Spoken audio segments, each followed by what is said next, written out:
Bonjour tout le monde, je suis Kevin Razier, vous êtes dans CKR, le podcast préféré de vos podcasteurs préférés. Toujours un honneur et un privilège de pouvoir vous servir et analyser l'actualité à travers les médias. Et autant vous dire qu'aujourd'hui, en ce mardi 21 octobre 2025, l'actualité était rivée sur l'incarcération de Nicolas Sarkozy, qui est arrivé à la prison de la Santé et qui passe sa première nuit derrière les barreaux. Et on a l'impression qu'on avait enfermé Nelson Mandela, qu'on avait enfermé Jésus-Christ, carrément. C'est du grand n'importe quoi.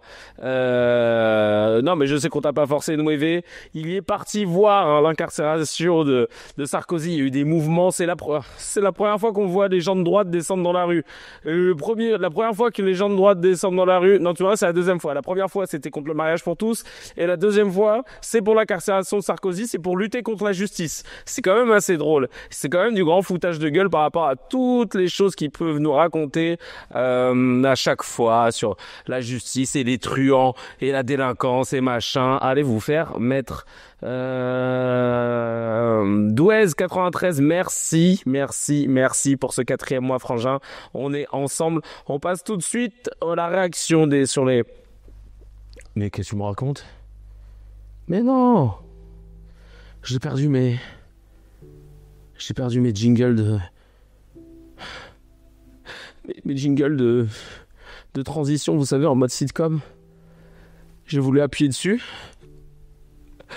Et puis, ils ne se sont pas lancés. Alors là, j'étais persuadé de les avoir, j'étais content, je me faisais une joie de pouvoir les manipuler. Et putain, et d'ailleurs, j'ai perdu aussi d'autres choses. Ils sont où les sons? J'ai perdu tous les sons. Purée de pommes de terre. Ah, c'est bon, je les ai trouvés. Non, tout va bien. Alors, voilà, c'est ça. Il est là. Alors, 90, je le retrouve. Je le mets ici. Désolé, parce que c'est important pour moi d'avoir mes petits sons. Sinon, je me sens pas bien. Voilà, tout simplement. Hop, voilà. Donc là, normalement... Oui. Ouh.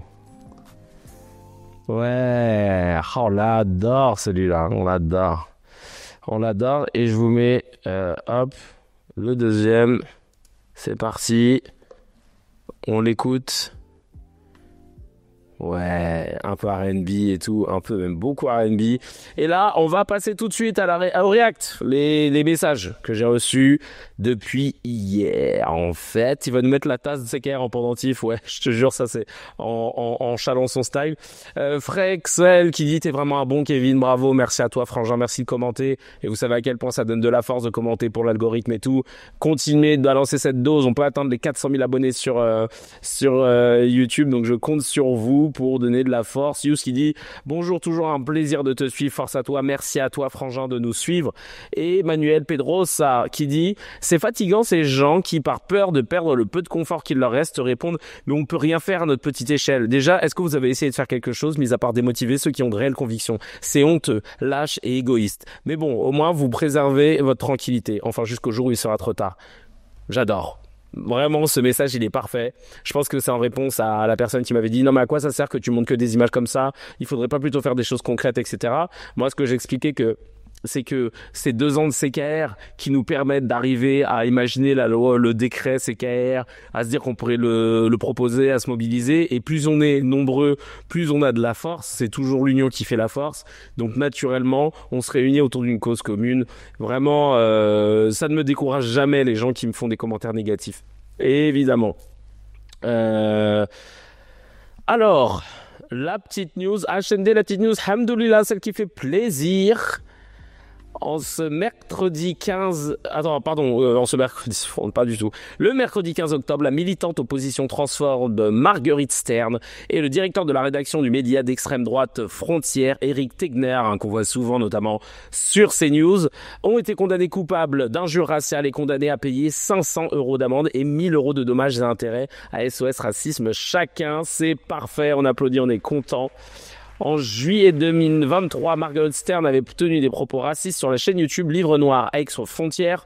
Proportionnellement, les personnes issues de l'immigration, non, j'ai pas envie de dire extra-européennes, j'ai envie de dire africaines et moyen-orientales en fait. Des populations en majorité musulmane, ces individus-là agressent plus les femmes que les Français de culture française. Est-ce une question de nature? Et oulala, si on dit ça, espèce d'abruti fini à la pisse de chat de Manny le chat à base d'ammoniac. Vraiment, les gens, les populations en majorité musulmane, ces individus-là, ou moyen-orientales ou africaines, agressent plus les femmes que les Français de culture française. Donc moi, comme je suis français, et que je suis né en France, et que j'ai grandi en France, et que je suis culture française, mais issu de l'immigration, du coup, je suis quoi? Dans ton argumentaire claqué au sous-sol, bah, je n'attends pas de réponse parce que tu n'es pas là. Et de toute façon, tu as été condamné. Hein, tu as été condamné, Margaret Stern, donc et on peut le dire, c'est une raciste. Et parce qu'elle a été condamnée pour injure raciale, on peut bien dire que Éric Tegner et Margaret Stern sont racistes. Et on va le faire, genre vraiment comme il se doit. Alors, il y a eu quoi? Sur le communiqué de SOS Racisme, en essentialisant et présentant ces hommes comme les plus dangereux que les autres, le tribunal a rappelé que Marguerite Stern exhume les théories racialistes de la fin du 19e siècle et qu'on ne transige pas avec les discours qui hiérarchisent les êtres humains selon leurs origines. Chais et rechais. Allez, on passe au Mezzé, les petites news. T'es où Walou d'après boycotté? Ouais, je crois que c'est ça, boycotté là. Ouais, boycotté. Ah le bâtard. Je pense que ça marche bien. SOS Racisme ça existe encore? Je savais même pas, je te jure. Ils viennent que vraiment à la fin de la bataille, je pense. Bref, on s'en fout d'eux. Pascal Praud est obsédé par l'Algérie. C'est une dinguerie. Il a une obsession sur l'Algérie et sur la France qui baisserait son froc face à l'Algérie. Alors, il m'a pas mis la vidéo, le showrunner. On va la trouver. Voilà, c'est ça. Ça y est, je l'ai trouvé. Vous êtes prêts? On la regarde tout de suite. Bonjour à tous et bienvenue ce matin sur Europe 1 jusqu'à 10h et sur CNews jusqu'à 10h30, l'heure des pros.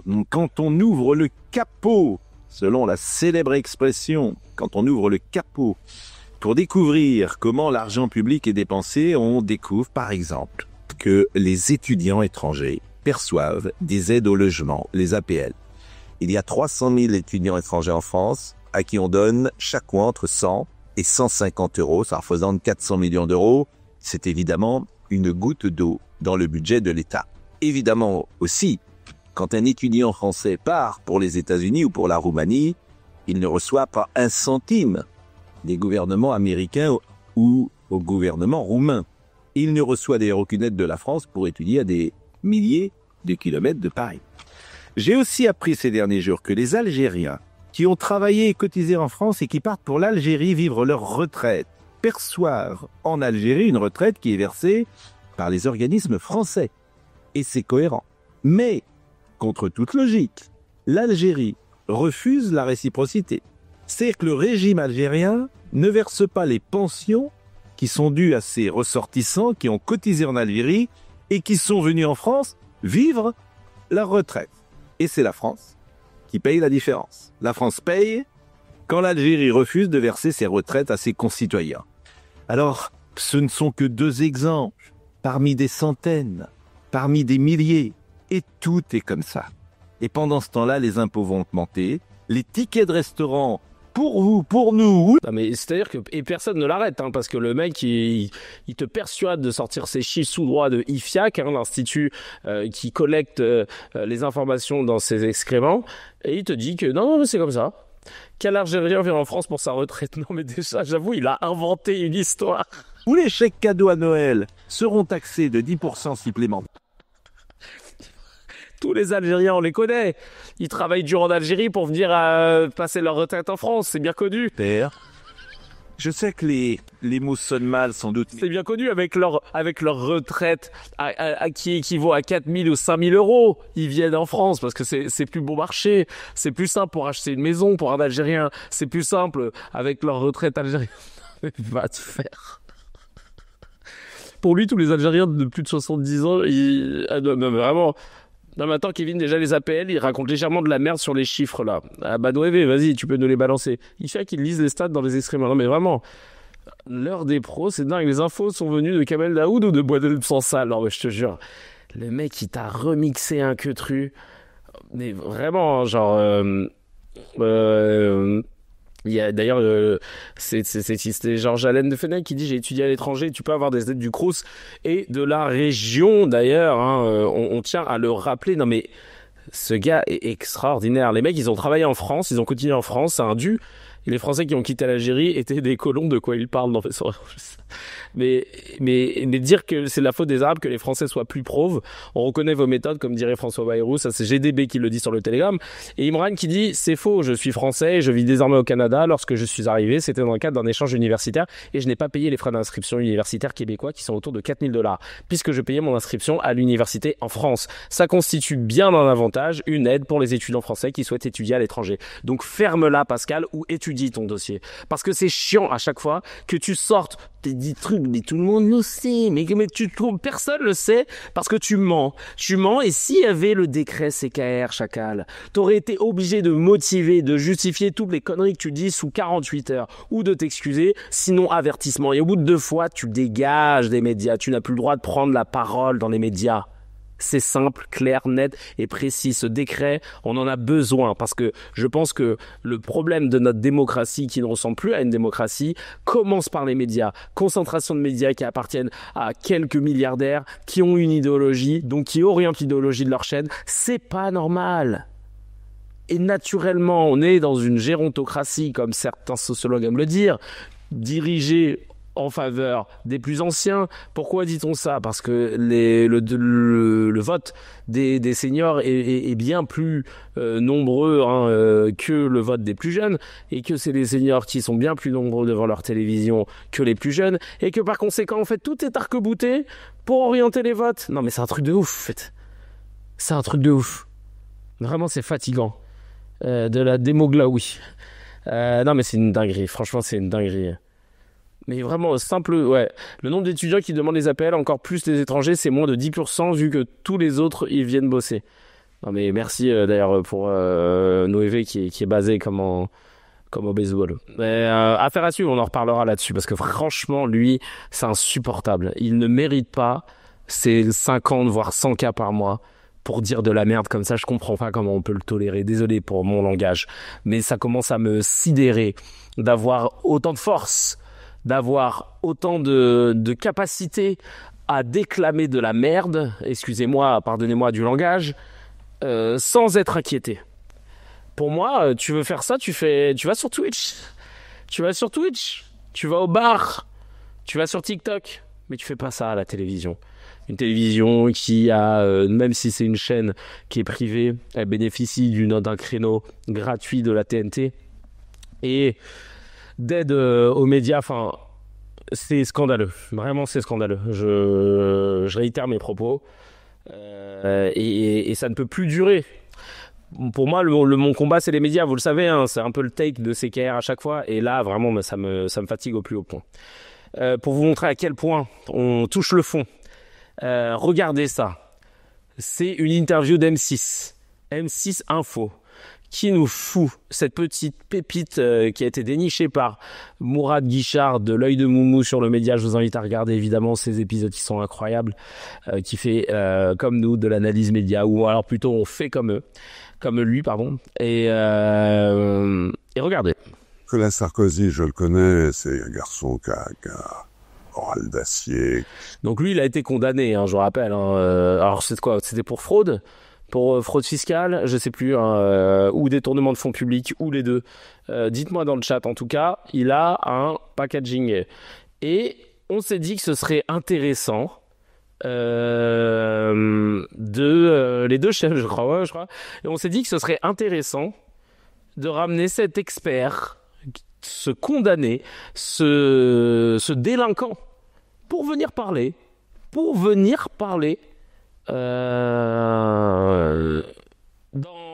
Dans une chaîne d'information à heure de grande écoute, dans une chaîne d'information, non même pas d'information, une chaîne généraliste, sur sa page info, sur le moment où ils font de l'info, pour qu'ils puissent témoigner de ce qui se passe pour Sarkozy. Solide comme un roc.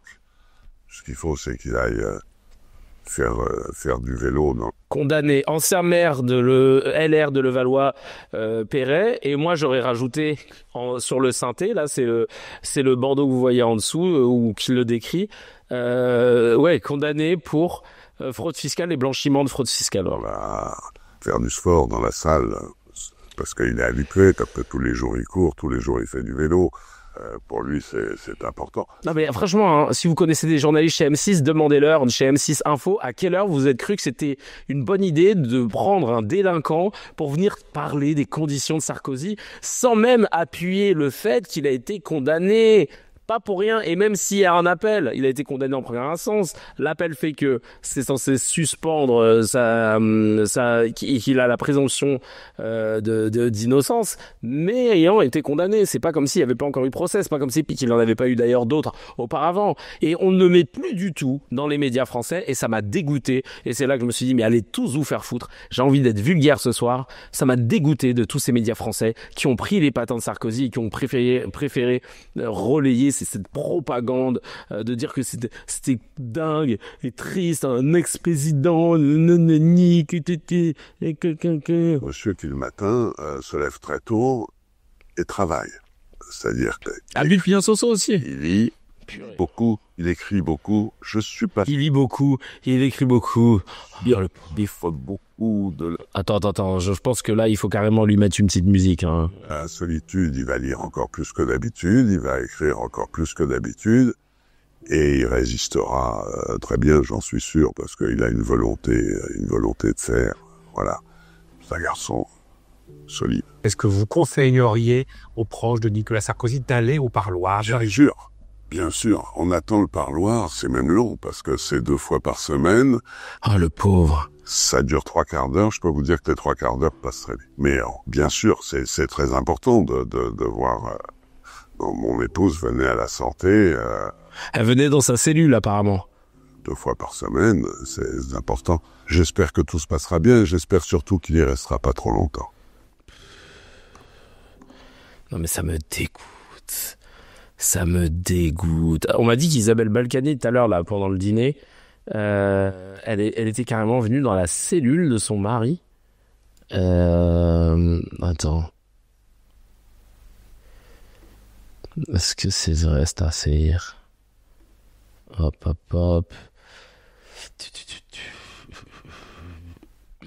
Je vérifierai. Là, pour l'instant, je vois rien, je vais pas vous mentir. Donc, c'était peut-être une fake news, mais c'est dingue. C'est dingue. Il y a eu pas mal de réactions sur le Telegram. Bon, déjà, vraiment, c'est le fait que M6 met vraiment à bannir, quoi. Ce que vous avez fait, c'est à vomir. Fetty qui nous dit, ils nous ont gavé avec ça, il va faire 15 jours et sortir en provisoire. Est-ce qu'il dit, il a pas mal au dos à en mourir, celui-là? Oui, on rappelle que Balkany était sorti de prison parce qu'il avait mal au dos pour se faire filmer peut-être 2 jours après, pendant la fête de la musique, en train de danser sur Magic System. Pour moi, c'était un pied de nez, c'était un vrai « allez vous faire foutre, je suis au-dessus de la loi ». Vraiment, le fait de te laisser filmer en train de danser, Chacal, même si t'avais pas mal au dos, Chacal, fais semblant, reste chez Watt. Fais comme nous quand on ment avec des arrêts maladie pour le taf. On sait qu'on doit pas sortir, sinon on se fait cramer. Mais là, vraiment, vous êtes tombés tellement bas. Vous méritez tous la prison pour haute trahison. Parce que vous n'avez pas mesuré la hauteur de... danser, toucher des hucs sans consentement. Vous n'avez pas mesuré la chance que les Français et la position que les Français vous ont accordée. Vous en avez juste profité à des fins personnelles et vous avez trahi notre confiance et trahi la noblesse de cette fonction qui jouit de trop de pouvoir, de privilèges et d'argent pour être pratiquée normalement. Je pense que moi-même, je serais le premier à béton. On n'est pas outillé pour avoir du pouvoir en tant qu'être humain. Je vous le dis. On doit trouver des moyens de l'idée à un pays, une collectivité, de façon d'une autre façon, de façon vraiment démocratique, d'une façon à la manière suisse peut-être, tu vois. Mais là c'est plus possible. On voit bien, on n'est pas outillé, mais droite et gauche, hein. On n'est pas outillé pour avoir autant de pouvoir et de privilèges. C'est pas possible. Donc il faut faire autrement. Faut la jouer collectif, faut faire un truc différent. Mais là, on peut pas, je suis désolé. On continue avec l'Asbara. Asbara en hébreu, ça veut dire explication, littéralement. C'est un terme qui renvoie aux stratégies de communication et de propagande de l'État d'Israël à destination de l'étranger. Et le terme est synonyme de propagande israélienne pour les analystes qui critiquent cette communication. Raphaël Enthoven, toujours prêt à propager la Asbara, comme on dit. Regardez ce message honteux qu'il a mis, ce tweet, où il dit, on regarde ça tout de suite, le travail qui nous attend pour les années qui viennent sera d'expliquer inlassablement qu'une guerre contre une organisation terroriste qui commence par un pogrom et qui se termine par la libération des otages n'est pas un génocide. Et une fois qu'on aura déconstruit cette accusation grotesque, il faudra se poser la seule question qui vaille. D'où vient la popularité de ce terme? Pourquoi a-t-il contaminé l'opinion publique alors qu'il est si spectaculairement faux? Mais alors toi, chacal, le jour, j'ai tweeté, hein, d'ailleurs je me suis pris quelques messages désagréables de la part de ses soutiens, mais le jour où le tampon de la CIJ va tomber, chacal, je t'invite à prendre le premier avion pour Israël ou un autre pays avec lequel on n'a pas d'accord d'extradition, parce que chacal, la Cuenta, elle va te chercher fort. T'as eu pendant 2 ans l'occasion de revenir sur tes propos et de dire bon, peut-être qu'effectivement il y a les conditions d'un génocide, machin. Chacal, tu t'es enfoncé dans la propagande, mais la Cuenta va être tellement salée, ça va être du 5 ans de prison minimum, 45 cas d'amende minimum, mais si ce n'est plus, chacal, si ce n'est plus, et crois-moi, tu vas en chier, la Cuenta va être salée, c'est une dinguerie. Alors, qu'est-ce qu'ils disent les commentaires? Aymen qui nous dit le travail égale lavage de cerveau, expliquer inlassablement égale propagande intensive, une guerre égale massacre, organisation terroriste égale création d'Israël, otage égale soldat, accusation grotesque égale rapport officiel de toutes les organisations mondiales. Ahmed qui dit je suis pas historien mais pendant la Deuxième Guerre mondiale ça a bien commencé par pogrom et fini par la libération des Juifs, pourtant on a dit que c'était un génocide. Non mais oui, c'est Raphaël Enthoven là qu'on a vu. Oh là là, mais oui, putain, Aymen et Ahmed, vous avez dit les termes en direct de la station thermale. Mais, oh là là, un pogrom, c'est comme dirait Kevin Bossuet, le pogrom que la Shoah, le peuple qui ont subi ça, c'est scandaleux. Éric Zemmour a déclaré depuis Tel Aviv: le Coran, comme les hadiths, manifeste une grande hostilité envers les juifs et les chrétiens, les traitant de porcs, de chiens. Alors, on va regarder cette vidéo de Zemmour qui connaît bien le Coran, apparemment. On va écouter. Selon vous, quelle est la solution contre qu'est-ce qu'il faut faire pour lutter contre cet antisémitisme grandissant en France notamment et dans l'Europe? Vous savez, je n'aime pas qu'on dise la montée de l'antisémitisme en France, parce que ce n'est pas vrai. Les Français ne sont pas antisémites. Il y a un antisémitisme venu des banlieues islamisées. J'avoue, dans le chat, Carapa qui dit « Ah bah regardons le Talmud alors, non ?» Ah oui, chacal, on va le regarder avec grand intérêt. On va lire en plaçant la règle, comme quand on était petit peu. Et on va rigoler, hein. Qui vient d'ailleurs culturellement du monde arabe. Et d'ailleurs, personne ne le fait. Je ne sais pas si vous avez remarqué. Personne ne lit le Talmud, alors qu'on sait que ça a été écrit non pas par une main divine, mais par la main des hommes. Et personne ne sort les phrases de ouf qu'on peut retrouver sur le Talmud. Moi-même, j'ai jamais eu le réflexe de me dire je vais foutre le nez dedans, machin, pour pouvoir ressortir ça pendant un argument, parce que justement, je trouve que c'est pas un argument qui est noble de reprendre un texte et de dire voilà, regardez ce que le texte dit, donc je discrédite toutes les personnes qui pratiquent cette religion. Je pense que ça, c'est la technique des lâches, des pleutres qui veulent juste invectiver et qui sont réellement dans une haine des personnes, tu vois. Donc là, de ressortir et regarder le prophète, il s'est marié avec une femme de Aïcha qui avait 6 ans, machin, de toujours sortir des trucs.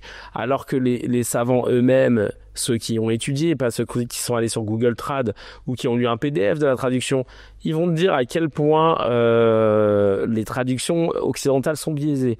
Biaisées parce qu'elles ont été souvent importées par un pays avec une orientation religieuse particulière. Bref, tout ça pour dire que c'est très malhonnête de faire ça. Et j'ai remarqué qu'on le fait pas vis-à-vis du Talmud, de la Torah.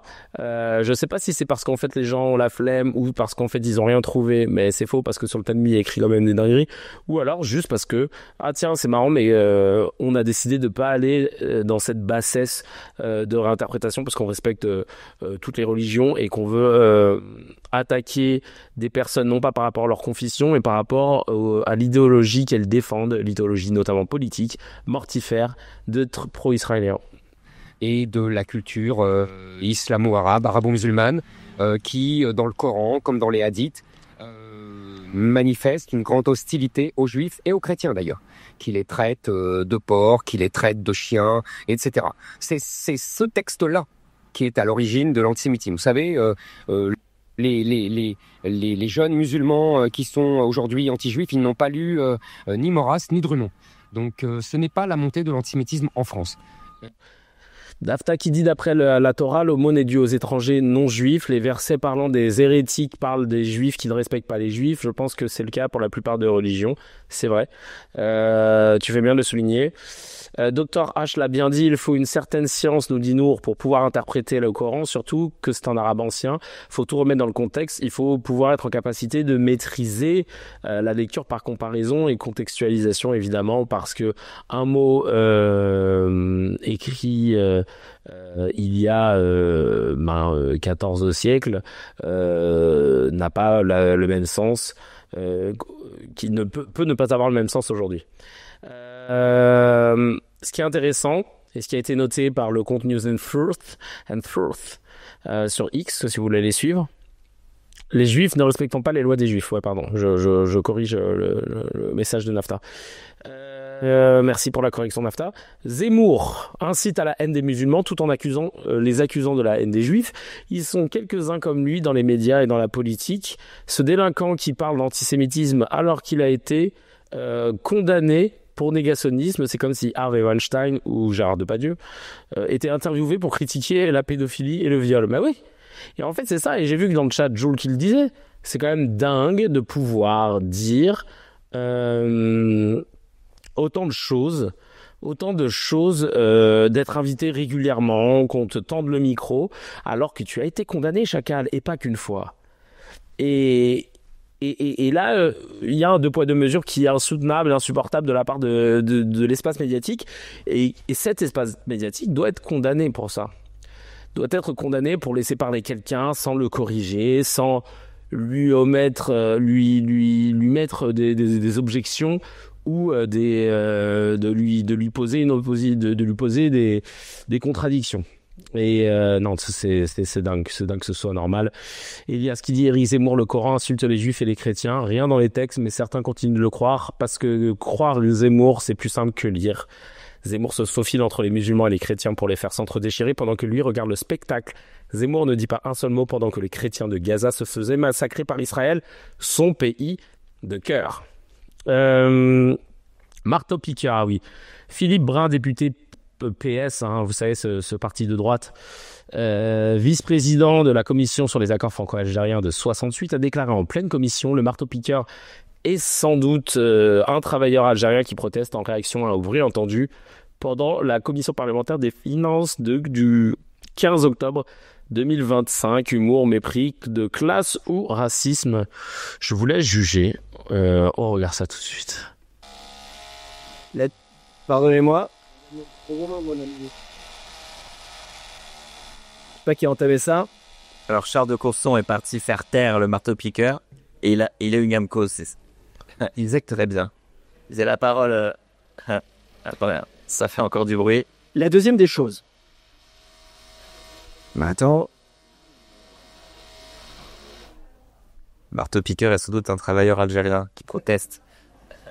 C'est le rapporteur spécial, vous avez la parole. Au contraire, je pense que notre but de ce rapport est de permettre justement d'appliquer le principe d'égalité au sein du Code de l'entrée et du séjour des étrangers de droit d'asile. Et je crois que ce sujet rentre parfaitement dans le cadre des travaux de la Commission des finances. Ouais, ça va? On vous dérange pas trop là? Blague Cicera comme ça dans le plus grand des calmes, ça te fait rire? Est-ce que c'est... Oh, de l'humour, c'est une tentative. Remets s'il te plaît. Merde, j'ai pas écouté. Ok, c'est parti, je vous remets ça, mes petits loups, vous avez le droit, vous demandez, papa il met. Pardonnez-moi. Attendez, ça fait encore du bruit. La deuxième des choses. Attends. Marteau-piqueur est sans doute un travailleur algérien qui proteste. C'est le rapporteur spécial, vous avez la parole. Au contraire, je pense que notre but de ce rapport est de permettre justement d'appliquer le principe d'égalité au sein du Code de l'entrée et du séjour des étrangers de droit d'asile. Et je crois que ce sujet rentre parfaitement dans le cadre des travaux de la Commission des finances.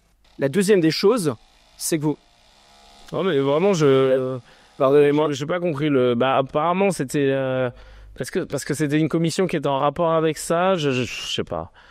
J'ai du mal à me... Alors, je trouve ça dégueulasse, je vois pas pourquoi, enfin, c'est pas noble, c'est pas drôle, c'est malvenu, mais j'aurais aimé avoir le contexte global pour comprendre la blague pas drôle et dégueulasse et raciste qu'il a faite. À quoi s'attendre du PS? En tout cas, le Parti Socialiste, il continue de briller et de glisser vers la droite, voilà, tout simplement, continue de se retrouver de là où il vient vraiment, je pense. C'était pas dimanche ça à côté du coup. Ouais, Noavé, si tu l'as, je veux bien. Il y a Icarius qui dit: le marteau-piqueur en avait surtout marre d'entendre des escrocs, j'adore, je jure. Noavé qui me dit: alors le contexte en gros, c'est en commission, il parlait des accords franco-algériens et leur impact économique sur la France, je crois. Ah, d'accord, ok. Je comprends. Donc c'est pour ça qu'il en a fait... Ouais, non, mais là, il braque à droite fort et ça fait vraiment flipper. Dans la mesure où Bamboula n'avait pas été sanctionné par le syndicat et le préfet de police, il faut s'attendre à quoi? C'est vrai ça, mais c'était quoi d'ailleurs? Qui avait dit ça d'ailleurs? Mais en tout cas, merci beaucoup pour la précision. Attends, je te l'autorise. Mais en tout cas, c'est un truc. Mais quand tu es député du PS et tu te fais recadrer par un député macroniste sur l'immigration, c'est chaud. C'est très très chaud. Ça en dit long. Je te jure, ça en dit long et c'est flippant et ça fait. C'est dingue de voir comment toutes nos croyances, toutes les cartes ont été rebattues en vrai. Allez, on passe tout de suite au scan de Razi. Yeah. Ok, yeah, ok. Hello tout le monde, bienvenue sur la chaîne YouTube de Kevin Razi avec le scan qu'on va aujourd'hui foutre sur tout ce qui se passe autour de Sarko. Et je vous le dis tout de suite, toutes celles et ceux qui pleurent et qui ont manifesté parce que Sarko allait être incarcéré aujourd'hui en prison. Aujourd'hui, nous sommes le mardi 21 octobre au moment où je parle, il est 23h40, donc vous aurez la vidéo le 22 octobre. Et ben toutes celles et ceux qui ont pleuré que comment dire, que le sort vous soit favorable, ou bien en bon François, allez tous NIQUER vos races. Vraiment, je n'ai pas d'autre mot. Je n'ai pas d'autre mot. À gerber. Allez tous manger des cheesecakes à base de copeaux, de raclures, de smegma. Je ne peux pas vous dire autre chose que d'aller vous étouffer avec ce gâteau d'ailleurs. Allez vous étouffer avec. Et étouffez-vous. Et puis attendez de voir si quelqu'un vous récupère, tant mieux. Et si non, tant mieux aussi. Voilà. J'ai rarement été dégoûté par une partie de la population de mes compatriotes qui se sont réunis. C'est-à-dire que les droits tardés, ils se réunissent que quand il faut pas que les gays et les lesbiennes elles se marient, ou quand il faut être contre la justice. Voilà. pour naturellement schématiser ce qui peut pousser un droitardé à battre le pavé. Mais vraiment, vous dégoûtez. Avant d'attaquer tout ce scan et les petites vidéos, évidemment, n'hésitez pas à vous abonner. Vous connaissez les bails. Ça clique sur abonner, sur la cloche pour rien louper. On vise les 400K sur cette chaîne. Donc, je compte sur vous. Sur le Tipeee, si vous voulez donner de la force, allez-y. Ou même, si vous n'avez pas d'argent, tu sais quoi, lance la playlist chez Kevin Razi sur la chaîne YouTube. Tu coupes le son, tu fous ça dans un onglet à côté, ça se mange mal les pubs et tout. Tu laisses tourner et toi, tu fais ta vie. Et comme ça, d'une certaine façon, tu permets de générer de l'argent pour la chaîne, pour qu'on puisse continuer à tenir ces 4 CKR par semaine. Et bientôt, j'espère d'ici la fin de semaine, vous montrer le premier épisode de l'émission. Tout le monde le sait, un futur banger à en venir. J'ai trop hâte. Bon, allez, on attaque tout de suite, carrément sur CNews. Ils ont enlevé la pub. Je sais pas si vous vous rendez compte de la dinguerie dans laquelle on vit. Ils ont enlevé la pub. Ils étaient en édition spéciale, comme si c'était, je sais pas moi, les élections présidentielles, comme si c'était on sent. Bref. On va parler de l'incarcération de Sarkozy, mais avant, il faut partir sur de bonnes bases pour comprendre pourquoi je suis énervé et pour comprendre pourquoi il est en prison en ce moment. On revient sur les appuis. Ça, c'est important parce que sinon, on part pas avec la bonne base et tu connais. Allez, c'est Fabrice Arfi de chez Mediapart qui va nous expliquer. Nicolas Sarkozy, Claude Guéant, Brice Hortefeux ont été condamnés pour avoir négocié à l'automne 2005 avec un terroriste, lui-même condamné définitivement par la France, c'est le numéro 2 du régime Kadhafi, tu l'as dit, Abdallah Siloussi, un pacte corruptif à Tripoli dont le but était le financement illégal de la campagne de Nicolas Sarkozy en 2007. Négocier un pacte, c'est pas une idée. C'est un acte. Ça s'est fait sur la foi de rendez-vous, deux rendez-vous. Un premier en octobre 2005 à Tripoli, secrètement, dans le dos de l'ambassade, entre Claude Guéant et le terroriste recherché par la France, Abdallah Siloussi. Puis un second rendez-vous en décembre 2005 entre Brice Hortefeux, qui est, soit dit en passant, ministre des collectivités territoriales françaises sous l'autorité de Nicolas Sarkozy, avec le même terroriste, dans les deux cas, avec l'agent de corruption Ziad Takieddine. Tout ça pour dire quoi? Que des réunions, c'est pas une idée. Ce sont évidemment des actes. D'ailleurs, l'association de malfaiteurs, dans la définition du code pénal, c'est les actes préparatoires d'autres délits. C'est pas les idées préparatoires, c'est pas le projet intellectuel, ce sont bien des actes. En l'occurrence, ici, les délits qui sont visés, c'est la corruption et le financement illicite de campagne. Déjà, rien que ça, pour manifestement beaucoup de commentateurs, de commentatrices, d'éditorialistes, c'est pas grave. Aller négocier avec un terroriste qui a tué qui a tué 170 personnes, c'est-à-dire plus que le nombre de victimes du Bataclan, de l'argent noir pour un financement de campagne électorale, déjà, c'est pas grave. Mais ça va plus loin. Le tribunal a dit que la partie libyenne, le régime Kadhafi, a honoré sa partie du pacte puisqu'ils ont effectivement versé 6,5 millions d'euros pour financer la campagne de Nicolas Sarkozy. Ça aussi, c'est un acte et pas une idée. Et juste, Nicolas. J'espère que là, les Sarkozy sont bien entendus. Hein. C'est pas une libre interprétation de. Il a été gracié ça de 3 chefs d'inculpation sur les côtes. C'est bon, Donc il faut quand même dire les fucking termes en direct de la station thermale. Voilà ce qu'en dit une magistrate, d'accord, une juge. On écoute tout de suite. Vous aviez réagi quand vous l'avez entendu? Je suis un peu surprise parce qu'il a quand même déjà été condamné pour trafic d'influence, corruption dans l'affaire des écoutes, pour recel de violation de secret professionnel. Il est mis en examen pour association de malfaiteurs dans l'affaire subornation de témoin Takieddine, donc la même information que dans l'affaire libyenne. Bon, voilà quelqu'un qui est quand même déjà condamné 3 fois, définitivement, par les tribunaux. Alors, la haine des juges, ils sont en collégialité, ils sont 3. Ils appliquent la loi votée par les politiques. Et puis, il y a un droit de recours. Donc, quand on a déjà 3 condamnations à son actif, en quelque sorte, une seule définitive, mais c'est quand même des juridictions qui l'ont condamné, soit donc pour la Libye en premier ressort, soit comme pour Big Malion, on est quand même devant la Cour de cassation et les écoutes, c'est définitif. Donc, je pense pas que les 50-60 juges qui se sont penchés sur les différentes affaires de Monsieur Sarkozy aient tous une haine absolument terrible contre lui, non. Eh ben, écoutez, il suit le sort commun et je comprends que ça lui déplaise, mais il faut voir quand même que peut-être que le problème, c'est la corruption. Ça n'est pas l'attitude des juges. Merci. Basé. Je me rends compte que quand je pose mes mains sur l'ordi, ça calme le bourdonnement, désolé. Donc je vais garder mes mains sur l'ordi. Donc voilà, basé, on a tout, on a les éléments, on a rappelé les faits. Voilà, comme ça c'est emballé, c'est pesé. Merci, au revoir, ferme-la, arrête de chialer, merci.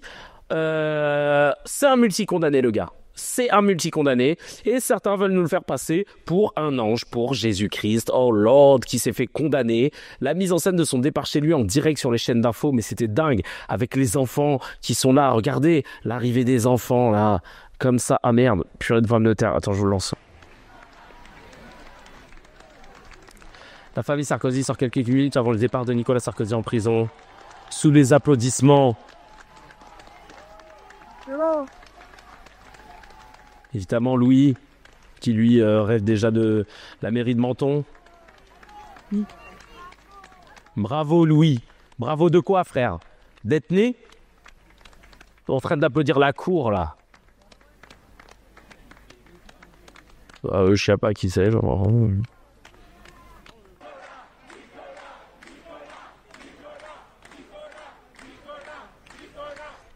Ah non, père. Bon. Eh mais les droitards. Ouais, Ricola, moi j'ai entendu Ricola, ouais, c'est peut-être ils sont fans des... Les droitardés, c'est vraiment, mais des... Ils sont marbrés, ils ont été vraiment, mais... Ils applaudissent la cour. Et bien sûr, évidemment, là, attention, Michael Jackson, la Resta, elle arrive. Nicolas Sarkozy quitte son domicile à pied.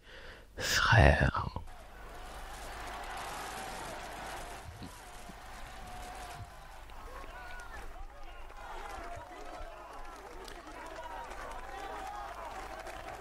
Non mais...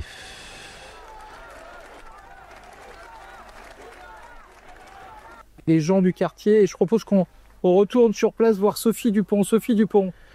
Ils ont mis la musique de La Fouine quand il rentre dans le taxi, mais je sais pas qui a fait ça, mais c'est ultra drôle. Oui, Nicolas Sarkozy qui vient de descendre, vous l'avez suivi donc avec son épouse, qui a salué d'un geste de la main les soutiens qui sont là, sans prendre la parole, qui s'est dirigé vers ses enfants, vers sa fille Julien, qu'il a pris dans ses bras. Il embrasse sa femme, là vous le voyez sur les images. Nicolas Sarkozy qui va monter donc dans cette voiture, direction la prison de la Santé. Non, je te crois pas. Et il aura juste salué la foule. Nouévé, c'est toi qui as mis la musique? Attends, je te crois pas. Nouévé, c'est toi qui as mis la fouine du ferme pendant qu'il sortait. Il y a un commentaire de Bruno Gassio qui dit la mise en scène est aussi grossière. La mise en scène aussi grossière d'une entrée en tôle, on n'avait pas vu ça depuis Pablo Escobar. Le principal c'est qu'il y soit, ce soir il fermera les yeux et seul il y sera. Allez, en bon retraité qui n'est pas en tôle, je vais prendre un petit déjeuner tardif moi. Et je vous expliquerai à la fin du scan d'où vient la haine entre Sarkozy et Gassio. Non, c'est pas moi, mais j'ai vu qui l'a fait, je l'ai rejoint. Après, il est monté avec moi sur le scooter pour aller aller avec Sarko à la prison. D'accord, ok, t'es chaud. Nouévé, c'est un crack s'il nous écoutait pour dormir à la base. Et là, il a décidé de rester éveillé parce qu'on s'est rencontrés et on s'est kiffé. En attendant, voyons les soutiens de Sarkozy. Là, on est dans South Park. Vous êtes prêts? Là, c'est le cirque, ça commence maintenant. Ding ding ding ding ding ding ding ding ding ding ding. Je pense. J'ai honte de la France, j'ai honte de vivre en France. Emmanuel Macron, il aurait pu faire quelque chose pour Nicolas Sarkozy, mais il n'a pas bougé le petit doigt. Bravo, madame. Vous êtes d'accord? Ah oui, je suis 100% d'accord. Je vois pas ce qui justifie cette incarcération aujourd'hui. S'il y avait des preuves dans ce dossier, mais c'est pas le cas. On l'a montré en début de vidéo, j'ai fait exprès de commencer par ça. D'après les médias, d'après tout ce qu'on a entendu. Quels médias vous avez pu... Mais tous les médias. Puisque on a considéré que le document sur lequel il se fondait était sans doute un faux. Je n'ai pas travaillé, vous imaginez bien, différentes pièces des dossiers. Pourtant, il y a des experts en dactylographie, des experts de la section de recherche de Paris qui ont attesté. Ça a été reconnu que c'était faux. Oh, je trouve ça totalement... Ils ont décidé de dire... T'as vu, ils veulent pas, hein. Mais tout le monde le sait. Non, mais ils vont genre, non, c'est faux. Je regarde pas trop les infos, je suis pas trop les infos, mais pour moi, il est innocent, oui. Ça vous avez fait quoi quand vous l'avez appris? Ah, ça m'a touché, hein. Ça m'a bouleversé. Hein. Nicolas Sarkozy, c'est un grand monsieur. Hein. Oui, sachant que les médias, on vous rappelle qu'il y a une grosse majorité de médias sur les chaînes d'infos, c'est des médias d'extrême droite, hein, donc dites-nous là. Je ne crois pas qu'un président de la République aille en prison, quoi. On ne met pas un ancien président en prison, je suis désolée. Je sais pas, franchement, elle, pour une épreuve Koh-Lanta, elle serait trop chaude, hein, parce que tenir le drapeau depuis tout à l'heure, elle bouge, le bras levé comme ça, fort. Est-ce que vous pouvez m'expliquer votre t-shirt un petit peu? On me l'a distribué parce que j'étais dans les premiers rangs. Je suis content de le porter parce que je suis content de cette notion de l'histoire n'est pas finie. Mais en tout état de cause, il paye cher. Et j'espère que la plupart des hommes politiques et des femmes politiques vont aller le voir au parloir. Bah oui, bien sûr, donc ça a faute. Tu me diras, Gérald Darmanin, il va aller le voir, ce vieux mec. Quel vieux gars, Gérald Darmanin. Jusqu'au bout, c'est un vieux gars. Même pas, il ne brillera jamais par quoi que ce soit d'armadinde, quoi. Prison, vont le soutenir, vont être là jusqu'au bout. Et qu'à Noël, il va sortir pour aller voir sa famille. Hein. Nicolas Sarkozy a toujours été là pour la France. Il a toujours fait ce qu'il fallait. La justice. Il a toujours fait ce qu'il fallait. Il a toujours attaqué la Libye. Il a toujours pris de l'oseille, il a toujours favorisé ses potes. Il a mal fait son travail. Il n'avait aucun problème avec Kadhafi. Il n'y a pas eu d'argent, il n'y a rien eu par rapport à la... Elle lâche pas le drapeau. Hein. D'accord. Tiens bon, et puis reste comme tu es. Tu es formidable. Tu as plein de... Je te jure, Nadine Morano, merci. Hein. Mais on t'a reconnu. Sagesse. Nous te reconnaissons dans ton caractère. On t'aime. On t'aime, voilà. Tout à fait. Et demain, je vais à la santé hein, et je vais apporter les petites douceurs au chocolat. Non mais on est dans quel pays là? Non mais on est dans quel pays les gars? On n'est pas en France. Mais ils sont marbrés les droitards là. Demain je vais aller à la prison de la santé. Hein. Je le connais pas mais je vais amener des petites douceurs. Des petites douceurs au chocolat. Hein. Non mais vous êtes marbrés ma parole. Oh. Il vous a sauvé d'un immeuble en feu ou c'est comment? Il a niqué vos vies, les frères. Il a niqué vos vies. Il aurait pas dû être au pouvoir. Il a triché pour ça. Il nous a tués 5 années. Puis les 5 années d'après avec Hollande parce qu'on voulait plus de lui. Non mais frère, c'est de la haute trahison ce qui s'est passé et vous êtes marbrés, matrixés. Donc personne n'a lu le dossier. Ils sont juste fans de Sarko. Carrément, il est innocent pour eux. Et là, alors, je sais pas, c'est le tonton de qui, mais récupérez-le, quoi. Je t'aime, Sarkozy.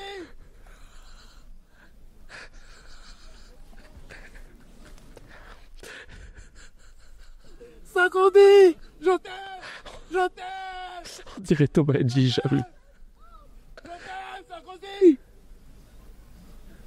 C'est fausse larmes.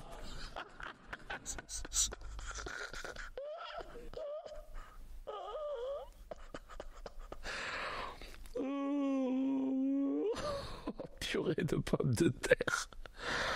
Oh, lui, il a mis sortout avec son pull, avec les patchs qu'on avait quand on était tipeux sur nos pantalons parce qu'on avait troué. La République, il va redevenir président de la République. Vous êtes en train de l'humilier pour rien. Il a pas... Tes frères, tu es plus grand. Je viens en Côte d'Ivoire à cause de lui. J'ai pris mon billet d'avion à cause de Sarkozy. Je vais juste arriver dans la Côte d'Ivoire. Et j'aime Sarkozy. Sarkozy. Sarkozy.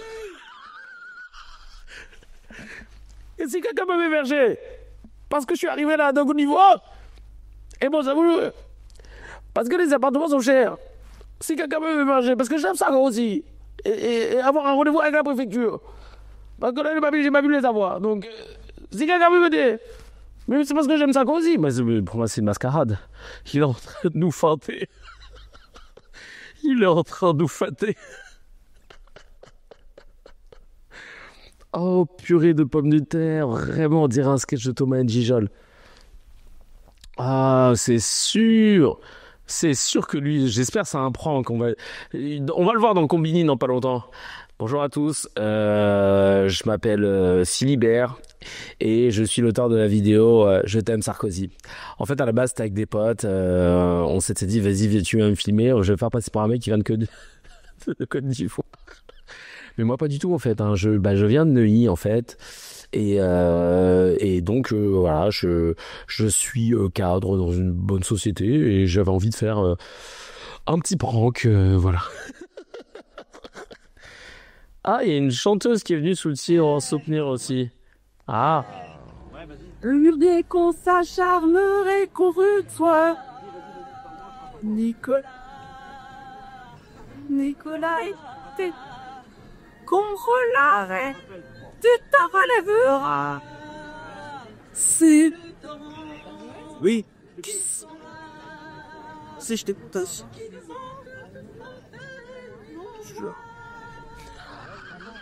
Si j'ai ma mère à l'église, c'est insupportable. Oh, purée de pommes de terre, mais c'est pas vrai. Évidemment. Ah, Barbara Lefebvre, évidemment, qu'est-ce qu'elle a dit, celle-là? Celle qui baigne dans le seum, elle se lave au seum le matin et le soir. Ouais, mais il y a quand même une différence entre couvrir un événement, et c'est important de le faire, et le fait aussi d'utiliser les médias. Quand les enfants de Sarkozy appellent au rassemblement, ils savent que ça va être diffusé. Quand Nicolas Sarkozy tweet, fait ses textes, on a l'impression que c'est le Christ qui va à la croix. Mais oui, mais bien entendu. D'ailleurs, on sait très bien, il part avec le comte de Monte Cristo, et une biographie de Jésus-Christ. Il y a besoin de dire tout ça. C'est là où il y a l'indécence. On peut être choqué. Moi, je ne le remets pas en cause. Mais que ça se fasse dans le silence, qu'on laisse les médias faire le travail, mais qu'on ne rajoute pas de l'huile sur le feu. Et ça, les gens ne sont pas dupes. Donc, quand tu parles du peuple français, puisque c'est une expression que tu aimes bien reprendre... J'adore ce Pastorati qui dit « Barbara boit du Capri-Sun le matin ». Mais tellement, regarde le sun. Il y en a qui sont dans ta position et tu en as qui sont comme la position de madame. Et il faut respecter... Oh là là, le Capri-Sun... Le Capri-Sun, ça sent qu'à boîte du Sun. Mais quand il y a une mauvaise cause à défendre, évidemment, qui est toujours là, jamais très loin, le fameux, celui qu'on aime tous. Si je vous dis, c'est pas un cessez-le-feu, vous me dites qui? El famoso. C'est pas un cessez-le-feu. Alors attends, je vais te montrer la vidéo. C'est un cessez-le-feu chez Tapiro, exactement. Tapiro qui brille, vous allez voir, qui brille par son, comment ça s'appelle? Par sa médiocrité, parce que là, vous allez voir, il est invité chez France Info. Et il va voir que quand on est chez France Info, c'est pas pareil que quand on est sur CNews. Parce que là, il faut avoir des arguments. Hein. Et regardez, il va se faire malmener. Il faut déjà regarder de les merdes qu'il dit. Dans ces cas-là, la détention est quasiment immédiate. Pour 86% des gens. Oui. Donc je le redis, pourquoi ne fait-il pas partie des 14% des gens qui ne vont pas en prison? Sachant que derrière l'image de Nicolas Sarkozy qu'on prend injusticiable comme les autres, la preuve, puisqu'il est allé, quand vous dites pourquoi, vous avez pas l'impression de remettre en cause l'institution judiciaire? Attendez, mais vous croyez que je suis seul pour remettre en cause? C'est pas ce qu'il a dit. Il va faire l'acquis parloir pour aller faire. Ah mais dès que je m'aurais des jeux de mots, moi j'aurais des jeux de mots. Et c'est pas je remets en cause non pas l'institution générale, tout d'un coup on généralise. Je mets en cause une mesure d'exception qui s'appelle l'exécution provisoire. Oui, on en a parlé tout à l'heure. Voilà, donc c'est ça que je remets en cause. Pourquoi? Parce qu'il y a certains cas où, si c'était un danger malfrat, s'il avait un risque de récidive, un risque de quitter le pays comme Carlos Ghosn dans une malle, un risque de faire des ouais, moi je pense qu'il serait capable, étant donné qu'il a fait des dingueries qui sont assimilables à de la haute trahison. Je pense que le boug est capable de pouvoir quitter le pays, ouais. Action. Je serais premier à dire, heureusement qu'il est en prison. Est-ce que franchement Nicolas Sarkozy est une menace pour la France? Oui. Je ne le pense pas. Alors certains, politiquement, le diront. Moi, je parle de l'individu, du citoyen français. C'était pas la motivation de l'exactement provisoire. Oui. C'était la gravité des faits. Et il a déjà récidivé exactement, parce que sinon, il n'aurait pas eu 4 affaires sur le HUC. La gravité des faits. L'extrême gravité. L'extrême gravité des faits, n'oubliez pas qu'il est, aujourd'hui, c'est terrible à dire, innocent. Il est... Vous le savez... Présumé innocent. Présumé innocent. Pas tout à fait pareil. Tant qu'on n'est pas coupable, quand on n'est pas condamné, tant qu'il y a une... Mec, je fais un Sarkozy, sans sarcophage. Présomption d'innocence, condamné. Quand on écoute Tapiro, je le dis pour les cracks qui débarquent, c'est votre premier CKR. Tapiro avec Qui Patriote et cessez le feu. Nous, on aime les jeux de mots autour de ça. Voilà. Donc, vous dites pas, il y a une vague d'antisémitisme qui est en train de se mouvoir sur le chat. C'est uniquement cet individu qui est bien sûr nul à chier. On a pu le montrer dans CKR à plusieurs reprises. Pas du tout basé, il dit n'importe quoi, que dans l'émotion, que dans la manipulation d'informations, dans la propagande, mais il adore les jeux de mots. Et rien que pour ça, il nous amuse. Voilà. Il est condamné, il a fait appel de sa condamnation. Donc il est présumé innocent. Non, je suis désolé. Faut-elle jouer? On est en France. En France, tant que vous n'êtes pas... Non, je suis désolé. Là, vous êtes en premier instant. Vous ne pouvez pas dire qu'il n'a pas été condamné. Dès qu'il est condamné, il y a un jugement qui... Oui, mais il n'est pas coupable. Voilà. Il n'est pas coupable. Attendez, les mots, c'est important. Vous n'êtes coupable que quand vous avez été au bout de tous les recours. Il y a l'appel, la cassation, la Cour européenne des droits de l'homme, etc. Vous êtes au bout. Pour la condamnation définitive, c'est la cassation. Absolument. Mais derrière, il y a d'autres recours. Mais imaginons qu'il est tout usé, tout utilisé. Là, on pourrait dire, mais il est condamné, donc il est coupable. On parle de quelqu'un qui est présumé innocent, oui ou non? Donc, il faut admettre qu'il y a un présumé innocent en prison. En plus, président de la République. Je dis en plus, pourquoi? Ex-président de la République. Oui, en plus, on l'appelle monsieur le président. On l'appelle pas monsieur ex-président de la République. Désolé. Plus président de la République. Oui, il dit ça. On l'appelle monsieur le président. Il est encore président de la République. C'est un titre. Non. Je sais pas si vous le savez, mais qui se garde à vie. N'importe quoi. Le mec, il confond la fonction avec l'usage. Oui, quand tu as été président de la République, on continue de t'appeler monsieur le président, mais ça, c'est l'usage. Mais tu n'as pas cette fonction, donc tu n'es pas un président qui va en prison. Tu es un ex-président qui va en prison. Mais pourquoi tu l'as visé? Je ne comprends pas pourquoi tu l'as visé. Je suis désolé, on l'appelle pas ex. Vous peut-être. Personne en France ne l'appelle ex-monsieur bonjour, ex-monsieur le... Oui, mais là, on parle de lui, donc on dit ancien président de la République. On s'adresse à lui, on dit... On va dire, ouais, mais c'est... parce que d'habitude, sur CNews, ça fait rire tout le monde. Parce que quand je suis avec les pilotes, tout le monde est rigolé qu'est-ce que j'ai écrit de faute. Alors c'est pour ça que CNews, je vous ai rien dit, là, comme vous parlez, comme vous avez des arguments, c'est pour ça que je dis ça. Si vous voulez, je vous joue à les yeux. Ça, c'est le feu. Alors... Moi, mon ex, je l'appelle chérie, c'est pas mon ex-chérie. Ah non, mais c'est vraiment lui. Alors, regardez ce qu'il nous a fait. Maintenant, parce qu'en plus, en face, on a notre gars sûr en bas. Là, j'ai plus son prénom si vous l'avez. Celui qui venait habillé toujours avec des bêtes de sap. À chaque fois, il shine bright like Diamond, en Power Ranger, en côte de maille. Là, il est en soft, hein. Petite veste en recuit, tranquille, tu connais. Et tu vas voir qu'il est bébé brune, voilà, il est en bébé brune. C'est vrai qu'elle interroge, puisque Nicolas Sarkozy... Paolo Vivien, merci, très très basé, le Pablo Vivien, ouais, très basé. Peut-être sera-t-il relaxé. Si Nicolas Sarkozy est relaxé, il aurait été en prison. On peut dire la même chose de Cédric Jubilard, qui vient de passer 4 ans et demi en prison, qui vient d'être condamné à 30 ans, qui du coup va rester en prison jusqu'à son procès en appel, et s'il est acquitté, aura fait je ne sais pas combien d'années de prison. En fait, meurtrier présumé quand même, hein, je le redis, on peut pas comparer les choses. Hein. Meurtrier présumé. On parle d'un meurtrier présumé. Non mais je vais aller au bout de mon raisonnement. Laissez-moi aller. Vous vous rendez compte, comparer celui-là, que si, c'est quand même terrible. Non, c'est pas ce que je fais de comparaison. Non, pas ce que je fais, ce qu'elle vient faire. Ce que je fais, donc ne faites pas ça. C'est malhonnête. Ah non, je l'ai compris comme ça, je pense qu'il y a des... Non, laissez-la terminer peut-être. Voilà. Si vous me coupez. Je pourrais m'aider. T'es pas sur CNews, chacal. Hein. Je suis pas malhonnête. Bon, laissez Noémie finir sa demande. Le problème de l'exécution provisoire, évidemment, c'est qu'il vient heurter ce principe de double degré de juridiction qui fait que vous avez le droit à un nouveau procès et que, effectivement, lors de ce procès en appel, la décision de justice peut être différente. Mais cette exécution provisoire concerne tous les jours effectivement des personnes jugées pour des faits extrêmement graves, comme j'ai pris exemple Cédric Jubilard parce que je reviens du procès, je ne comparais absolument pas Nicolas Sarkozy à Cédric Jubilard, et concerne des gens qui sont renvoyés pour des vols dans le métro, pour des agressions sexuelles, et y compris pour des faits de délinquance politico-financière. Donc la question c'est quoi? Est-ce qu'on supprime l'exécution provisoire pour certains types de délits? À ce moment-là, il faut dire les choses clairement. Mais sinon, ce problème, effectivement, que vous soulevez, et je comprends l'émotion que ça peut susciter, et que les gens se disent c'est pas normal, mais il faut savoir qu'aujourd'hui, ça existe à tous les niveaux des personnes qui sont jugées aujourd'hui. Totalement d'accord avec vous, mais je voulais juste vous dire, en plus de cela, que sur les 4e d'inculpation, il y en a 3 quand même qui ont été, sur lesquels tout a été enlevé, écarté.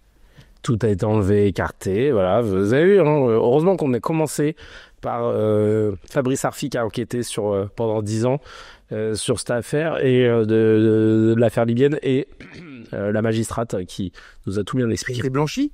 Il en reste un qui est une suspicion d'association de malfaiteurs. Donc, on voit bien que au démarrage... Non, c'est des associations de malfaiteurs, pas suspicion. Si, c'est une... Lisez le dossier, vous allez voir, c'est... Ah non, mais c'est association. C'est condamné, elle. Quand t'es condamné, on dit que Nicolas Sarkozy n'y était pour rien, et donc... Non, il y a un faisceau d'indices, mais par contre, c'était l'association de malfaiteurs. Et là, ça aura lieu d'équilibre sur l'attention. Ah, donc, encore une fois, si les 4 chefs d'inculpation avaient été au bon, on va dire que ça renforçait la gravité, bien entendu. Non, mais c'est déjà grave, là. En première instance. Mais étant donné qu'il y en a 3 sur 4 déjà qui ont disparu, on peut se dire quand même qu'il y a quelques faisceaux, vous parliez du faisceau, qui ont disparu. Il y a beaucoup de façons à dire. Elle aurait qu'une histoire. Rejuger, le but c'est de refuger Nicolas Sarkozy. Ouais. Et justement, c'est de lui de reparler au procès. Savoir qu'il est en plus. Je faut commenter. Puis aujourd'hui, alors que 3 chefs d'inculpation sur 4 ont été abandonnés, je trouve. Mais il a été condamné probablement sur la liste. Pardon, on va pas refaire le. Et le résultat, ce qu'on voit, c'est qu'aujourd'hui, de quoi parle-t-on? On parle de l'exécution provisoire et non pas de. Des faits. On l'a montré juste avant la vidéo, Chacal. Mais oui, bien sûr. Oui, pardonnez-moi, monsieur Tapiro, de dire que toute la journée d'aujourd'hui, on entend des réactions comme la vôtre qui disent « Ah là là, mon Dieu, l'exécution provisoire ». Mais les faits eux-mêmes commis par un ancien président de la République, pardonnez-moi de l'appeler comme ça, un ancien président de la République, ne sont-ils pas suffisamment graves pour que justement... Ouais, je sais pas si vous coupez tout le monde toute la journée, question de l'être. Non, mais si vous il est insupportable. Si vous êtes tellement enflammé, vous pouvez terminer sa phrase. C'est pas. Madame Leroy, écoutez ce que vous. Mais laissez les gens terminer leur phrase. Quand on parle de malhonnêteté, quand on parle de fait, à un moment, il y a une situation juridique dans notre pays, heureusement. C'est pour ça que justement, j'ai été ce matin. Pardon, mais Franck Tapiro, je voudrais qu'on avance un tout petit peu, mais c'était la discussion qu'on avait avec l'avocat qui était sur ce plateau tout à l'heure qui disait... Non mais franchement, il mérite un ferme ta gueule. Hein. Il mérite un ferme ta gueule fort, en fait. C'est insupportable, vraiment, putain. Là, il y a la vérité dans... Voici comment il est traité... Voici la vérité dans le monde, tiens. Parce que dans le monde, il dit qu'il est traité comme... tous les condamnés de France, Nicolas Sarkozy en prison, comme 90% des condamnés dans sa situation. Nicolas Sarkozy a toujours assuré qu'il voulait être traité comme n'importe quel justiciable, ni mieux ni moins bien. Il devrait donc se réjouir, c'est précisément ce qui lui arrive au regard des statistiques officielles. Chaque jour dans les tribunaux français, ce qui indigne Nicolas Sarkozy se produit. Des condamnations de première instance ont des conséquences immédiates pour les personnes concernées alors même qu'elles peuvent encore faire appel. Nicolas a pris le temps de nous concocter un petit tweet de départ. Il a dit au moment où je m'apprête à franchir les murs de la prison de la santé. Ah mais attends. Au moment où je m'apprête à franchir les murs de la prison de la santé, mes pensées vont vers les Français et les Françaises, de toute condition, de toute opinion. Je vais leur dire, avec la force inébranlable qui est la mienne, que ce n'est pas un ancien président de la République que l'on enferme ce matin. C'est un innocent. Je continuerai à dénoncer ce scandale judiciaire, ce chemin que je crois que je subis depuis plus de 10 ans. Voilà donc une affaire de financement illégal sans le moindre financement. Une instruction judiciaire au long cours lancée sur la base d'un document dont la fausseté est désormais établie. Je ne me demande aucun avantage, aucune faveur. Je ne suis pas à plaindre car ma voix porte. Je ne suis pas à plaindre parce que ma femme et mes enfants sont à mes côtés. Et mes amis sont innombrables. Mais ce matin, j'éprouve une peine profonde pour la France, qui se retrouve humiliée par l'expression d'une vengeance qui a porté la haine à un niveau inégalé. Je n'ai pas de doute, la vérité triomphera, mais que le prix à payer aura été écrasant. NS. Et le mec, il croit que... Le mec, il s'offusque. Il s'offusque. C'est long pour dire que t'assumes pas, je te jure. Mais vengeance de quoi? Mais oui, vengeance de quoi? Non, ça s'appelle juste de payer les pots cassés, en fait. NS Nix. Et le gars s'offusque, mais regardez ce qu'il disait. il y a... à l'époque, il était chaud. Hein. Il était chaud. Hein. Regardez ce discours, il était limpide. Bon, arrêter la déconstruction de la peine, l'inexécution lui permet aux États délibérés des Juifs. Par conséquent, toute peine supérieure 6 mois sera ici. Voilà la politique pénale. Bon, on n'entend pas très bien. C'est vrai. En gros, il dit on doit arrêter ouais, le son ultra bas même, pour moi, il est ultra bas. C'est la vidéo qui est comme ça. On doit arrêter la déconstruction de la déconstruction de la peine. L'inexécution, une peine, Cindy, une peine prononcée doit être une peine exécutée. Voilà, c'est tout simplement. En gros, c'était une balle dans le liep, hein, tout simplement. Et il a changé de discours apparemment, Nico, hein, depuis. On dirait Luc Funès en chef d'orchestre. Chalou, je suis d'accord avec lui depuis ce matin, du coup. Ouais, je suis d'accord avec lui. Hein. Je suis d'accord avec lui. On va faire un petit jeu. Tiens, de qui parle Gérald Darmanin? De qui parle? Est-ce que c'est Gérald Darmanin? Est-ce que c'est Sarkozy? Est-ce que c'est les voleurs du Louvre? Est-ce que c'est Chalancon? Ou est-ce que c'est Rachel Kahn? Je vous lis la phrase. Ce qui est sûr, c'est que nous avons failli. Des malfaiteurs ont donné une image déplorable de la France. À vous de trouver.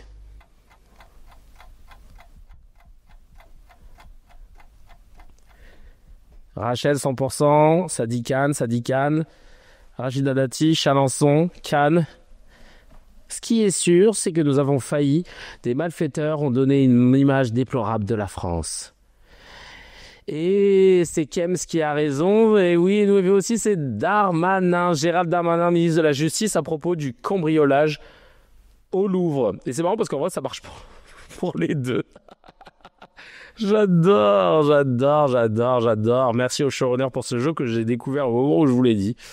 Et pour la professeure de philosophie Barbara Stiegler, Sarkozy, c'est un malfaiteur et un traître. Elle dit les termes en direct de la station thermale et on va l'écouter de ce pas. On y va. Donc, grande trahison de Nicolas Sarkozy. Je rappelle, alors, ce monsieur vous est envoyé en prison.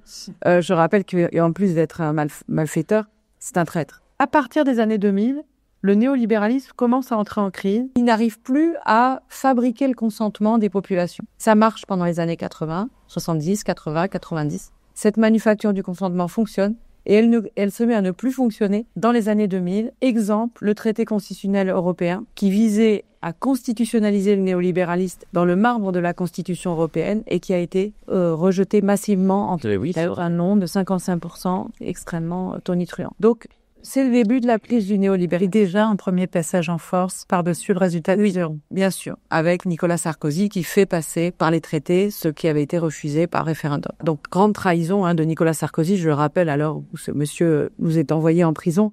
Je rappelle qu'en plus d'être un malfaiteur, c'est un traître. Bah ouais, non, mais c'est vrai qu'on avait oublié ça. Hein. Enfin, certains n'ont pas oublié, mais on avait voté au référendum pour que non au traité européen pour qu'il finalement il le ratifie après. Tout est dit. Et pour terminer, je vous parlais du tweet de Bruno Gassio tout à l'heure, ancien directeur d'écriture des Guignols de l'info sur Canal+. En 97, il faisait le monologue de début d'émission de Nulle part ailleurs sur Canal+, et ce jour-là, ils reçoivent Nicolas Sarkozy. Et voilà ce qu'a dit Gassio, et c'est pour ça qu'il s'est réjoui de le voir enfermé. On écoute ce petit monologue old school. Donc Nicolas Sarkozy, qu'est-ce qu'on en connaît de nous? Peu finalement, en vrai. On sait surtout cette image de traître qui traîne. Non, attendez, c'est vrai, on vit ça. Il a trahi Chirac entre 93 et 94. Ça va vous coller, ça. Hein. À mon avis, ça va vous coller à la peau. Enfin bon, j'ajouterais, moi, personnellement, un peu poissard. Un peu poissard. C'est vrai, vous avez commencé très jeune en politique. En 74, vous avez choisi Chaban, ça a été Giscard. Après ça, vous avez choisi Chirac, ça a été Mitterrand, 2 fois. À un moment, vous vous dites, bon, Chirac, c'est Poulidor, quoi, c'est sûr, il est sympa comme tout, mais jamais il va me gagner une course, c'est pas utile. Là, vous vous cassez chez Balladur, et paf, alors là, on sait vraiment pas pourquoi. La surprise, c'est Chirac. Balladur fait 2e. Et si ça se trouve, vous êtes même pas poissard, vous êtes un détecteur de Poulidor, si ça se trouve. Et en plus, vous êtes supporter du PSG. Le PSG, sur les 6 dernières années, 5 fois 2e. Il y a un truc quand même, pas de peau quand même, hein, enfin voilà. Là, vous êtes avec Seguin, c'est ça? Il doit serrer les miches, là, tout le monde doit pas. Non, non. Là, moi, je suis aligné, ça va faire. Oh, non. Non. Hey, oh! C'est pas un meeting, hein, c'est tout non. Hein. Enfin bon, vous traînez depuis donc une image de traître en politique. Et je compte que c'est injuste. C'est injuste parce que c'est pas totalement de sa faute. C'est vrai, il y a des hypersexuels, et ben il y a des hyperpolitiques. Nicolas Sarkozy, il a besoin de partenaires multiples. C'est comme ça. Mais enfin, on y reviendra pendant l'émission. Moi, j'aimerais que vous m'éclairiez pendant cette émission aussi sur une notion, et ce qui reste une des grandes énigmes du XXIe siècle pour moi, avec le succès des Poubifree. Comment peut-on être baladurien? Ça c'est, et encore pire, jeune baladurien. Il y a des mots qui vont pas ensemble. Jeune et baladurien, vieux punk, c'est des trucs qui vont pas ensemble. C'est une notion qui m'échappe. Parce que, comment définir baladurisme? Pour le communisme, on a une piste, on sait à peu près. En plus, le communisme, c'est clair. Ça, en plus, ça a 150 ans. Alors que le baladurisme, ça durait quoi? 2 ans sur TF1 et encore, j'étais un peu plus. Le gaullisme, ça se flottise un peu, mais on voit à peu près ce que c'est que le gaullisme. Mais le baladurisme, le chiracisme même, on voit ce que c'est. Si, je vous assure, le chiracisme, on voit, c'est une dose de libéralisme, un soupçon de social et l'intégrale de Gaston Lagaffe. Et là, vous avez le chiracisme, on ne voit pas. C'est un peu ça, non? Mais le baladurisme, j'ai vraiment du mal à comprendre. Cela dit, je pense qu'Édouard Balladur aurait sans doute fait un excellent président du Conseil dans les années 1900, s'il avait vraiment le physique à ça. En tout cas, il y a un homme auquel vous avez été fidèle, et vous êtes fidèle depuis toujours, c'est Johnny Hallyday. J'ai vu ça dans Libération pour vos 40 ans. Ah ouais, non, c'est un passage à tabac, là, on sait. Bon, tu vois plus ça aujourd'hui, hein. Les chroniques de Philippe Cavrivière, on est tranquille, hein, c'est... Je te fais une petite blague, on rigole, on est ensemble. Je vais pas trop aller loin. Il a invité ses amis à dîner, il y avait Didier Barbelivien, Michel Denisot, votre biographe, Martin Bouygues, Devedjian, Balkany, que du beau linge. Pas toujours propre, mais du beau linge, bon. Et Balkany, l'ex-maire de Levallois-Perret, a chanté Gabriel, c'est ça? Il a chanté ça, ça prouve quand même que c'est un truc vrai, quoi. Enfin, un truc fort. Et l'année d'avant, pour 39 ans, c'était Alain Carillon qui avait chanté du Johnny. Alors on s'est demandé si c'était les portes du pénitencier ou un truc comme ça. Non, je vous taquine, mais... Putain, il avait déjà annoncé la couleur, les portes du pénitencier. Je vous trouve assez lodéré. Ah, honnêtement, je me fais la voix, je pourrais aller plus loin, mais bon... On a Messi, nous, comme baladurien, on peut pas aller non plus où on veut. Enfin, bon, dans le fond, c'est pas très important, parce que d'abord, vous êtes solide, et que de toute façon, quoi qu'il arrive, dans une heure, tout le monde vous aura trouvé extrêmement sympathique. C'est pour ça que je demande à tous les jeunes baladuriens de la salle de l'applaudir, et les autres, mettez-y un peu, aidez-les, parce qu'on va pas y arriver. Vous pouvez l'applaudir. Ouais, bon, il s'est dit, comme les Américains quand ils roastent à la fin, ils passent un petit coup de crème, c'est la technique et la tradition du roast. Mais je te le dis, Mouloud, la France va mal. Aujourd'hui, c'est Mouloud, je te le dis, Mouloud. Ouais, la France va mal, on n'a plus le droit de fumer en terrasse. Non, je te jure, putain. Ça a bien changé, Canal. J'ai kiffé y être. Je suis bien content de plus en être aussi.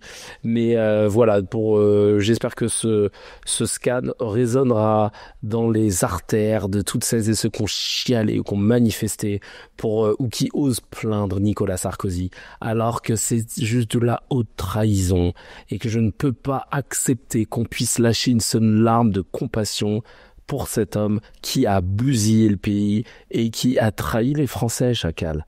N'oublie pas, parce que nous, on n'oubliera pas. Merci. On passe aux no comments. Je lis des news, vous n'avez pas le droit de les commenter. Vous pouvez uniquement mettre des emojis. On passe directement dans le chat en emojis. Et moi, je ne peux pas les commenter, ça va être dur, mais on va essayer de le faire. Allez, c'est parti.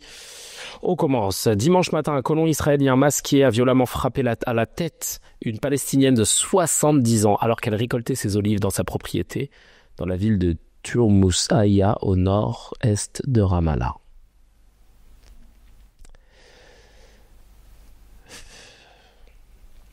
L'influenceur Dylan Thierry est accusé d'avoir détourné des cagnottes censées aider des enfants à Madagascar. Il aurait détourné les fonds de donateurs pour acheter des voitures et payer ses loyers à Dubaï.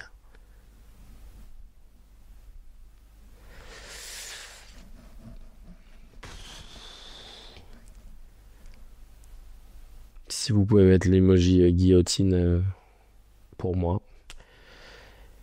Le ministre israélien Ben Gvir propose d'adopter en urgence la loi instaurant la peine de mort pour les détenus palestiniens. Ah, j'ai trop envie de parler.